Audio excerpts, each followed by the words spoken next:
आज माझा भाऊ आज राहिला नाही, त्याच्यामुळे माझ्या भावाबद्दल किंवा त्याच्याबद्दल झालेल्या चर्चेबद्दल त्याला आता पूर्ण विराम झालेला आहे। माझा भाऊ जाऊन 5 महिने झालेत। कुठे आता आम्ही एक कुटुंब म्हणून सावरतोय, त्याच्यामुळे वारंवार त्या जुन्या गोष्टी काढून माझ्या भावाची जी शेवटची इच्छा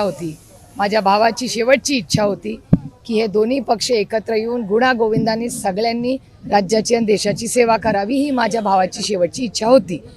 पण अर्थातच त्या राष्ट्रवादी म्हणजे माझ्या भावाची इच्छा पूर्ण करायची तयारी माझी दादा असतानाही होती आणि दादा गेल्यावरही होती, पण आता तशी काही भावना त्या बाजूने येत नाही आहे। त्याच्यामुळे माझ्या मनात आणि आमच्या संघटनेत त्या विषयाला आम्ही पूर्ण विराम दिला। ज्या दिवशी दादा गेला त्या दिवशी त्या विषयाला जेव्हा कोणी आमच्यातले काही माननीय नेते बोलले आणि समोरच्यांनी सांगितलं की अशी घटना झालीच नाही, आम्हाला प्रचंड दुःख झालं आणि वेदना झाला। एक तर माझा भाऊ गेला होता आणि माझ्या भावाची शेवटची इच्छा पूर्ण करण्यासाठी आमचे सगळे प्रयत्न होते, कारण का तो प्रस्ताव माझ्या भावाचा होता। त्याच्यामुळे पूर्ण ऐकून तर घ्या, त्याच्यामुळे आमच्याकडून तो विषय आम्ही त्या दिवशी संपवला।